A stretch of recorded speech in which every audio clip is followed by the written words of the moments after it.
حضرت حسن بصری رحمۃ اللہ تعالی علیہ اپنی توبہ کا واقعہ بیان فرماتے ہیں۔ وہ فرماتے ہیں کہ میں امیر کبیر شخص تھا، بہت امیر تھا، اور بصرہ کی گلیوں میں غریبوں کی خدمت کیا کرتا تھا۔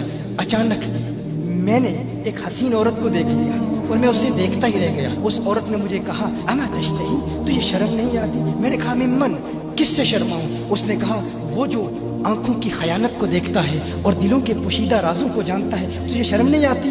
تجھے حیا نہیں آتی؟ کہا اس کا جملہ تو بہت بڑا تھا۔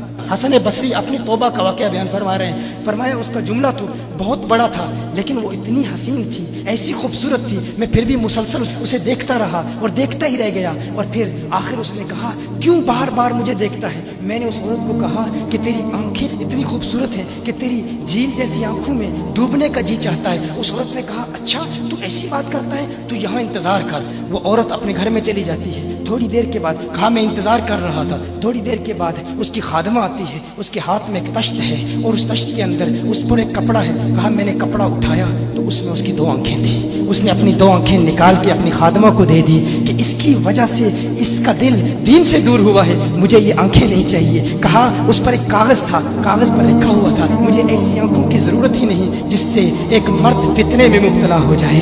میری بہنیں جو اس گفتگو کو سن رہی ہیں، ان کی بارگاہ میں بھی عرض ہے، وہ بہنیں جو گھنٹوں آئینے کے سامنے کھڑی رہتی ہیں فقط اس نیت سے کہ اپنے بالوں کو یوں سنواریں کہ مردوں کو فتنوں میں مبتلا کریں، یا کسی دکان میں جا کر کپڑے خریدتے وقت ان کے ذہن میں فقط یہی خیال ہوتا ہے ایسے کپڑوں کا انتخاب کریں گی کہ جن سے مردوں کو فتنے میں مبتلا کریں گے۔ یہ بھی امت کی بیٹی ہے جس کی ایک ادا سے ایک شخص ولی کامل بن گیا، حسن بصری بن گیا۔ حسن بصری فرماتے ہیں جب اس کی آنکھیں دیکھی میں تحکم کھو بیٹھا، میں زارو قطار رو رہا تھا۔ روتے ہوئے میں گھر چلا گیا، پوری رات میں روتا رہا، پوری رات توبہ کرتا رہا، استغفار کرتا رہا۔ حسن بصری فرماتے ہیں فجر کی اذان سنی، اچانک خیال آیا اس عورت کا شکریہ تو ادا کروں کہ جس نے اپنی آنکھیں میرے لیے، میرے دین کے لیے، میرے ایمان کے لیے اور توبہ پر استقامت کی خاطر قربان کر دی۔ کہا میں اس کے گھر گیا، جو ہی اس کے گھر پہنچا تو ادھر اس کا جنازہ نکل رہا تھا، اس کی موت واقع ہو چکی تھی۔ کہا میں رات گھر آیا، میں رات سو گیا، میری آنکھ بند ہوئی، میں نے اس عورت کو خواب میں دیکھا۔ میں نے کہا کوئی نصیحت کر۔ اس عورت نے کہا کہ جب تنہائی میں ہو اللہ کا ذکر کرتے رہو، اور جب صبح کرو تو استغفار کرو، شام کے وقت استغفار پڑھو۔ کہا میں نے اس وقت توبہ کر لی، ایک عورت میری توبہ کا سبب بنی، ایک عورت کی وجہ سے مجھے توبہ پر استقامت ملی۔ یہی حسن بصری پھر وہ واقعہ بھی آتا ہے، وہ دور بھی آتا ہے، ان کا ڈر کتنا ہے، ان کا تقوی کتنا ہے، پرہیزگاری کتنی ہے۔ یہی حسن بصری ایک دن ایک شخص نے حسن بصری رضی اللہ تعالی عنہ سے کہا ہے حسن بصری کیا آپ جانتے ہیں کہ جہنم سے جو شخص سب سے آخر میں جہنم سے نکالا جائے گا اور پھر یا حنانو یا منانو پڑھتا ہوا جہنم سے باہر نکلے گا؟ حسن بصری فرماتے ہیں کاش میں وہ شخص ہوتا، کاش میں وہ شخص ہوتا۔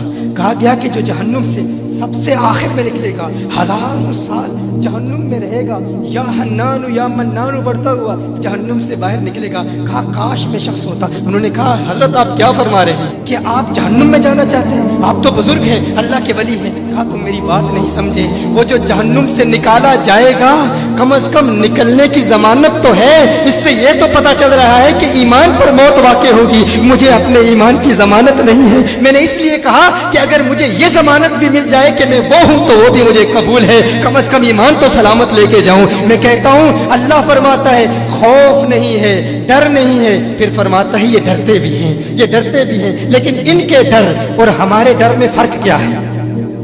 ان کے ڈر اور ہمارے ڈر میں فرق کیا ہے؟ وہ ایک سے ڈرتے ہیں، کسی دوسرے سے نہیں ڈرتے۔ فرق کیا ہے؟ وہ ایک سے ڈرتے ہیں، ایک سے ڈرتے ہیں، کسی دوسرے سے نہیں ڈرتے۔ ہم اس ایک سے نہیں ڈرتے، اسی لیے ہر ایک سے ڈرتے ہیں۔ یہ فرق ہے، ہم اس ایک سے نہیں ڈرتے، اسی لیے ہر ایک سے ڈرتے ہیں۔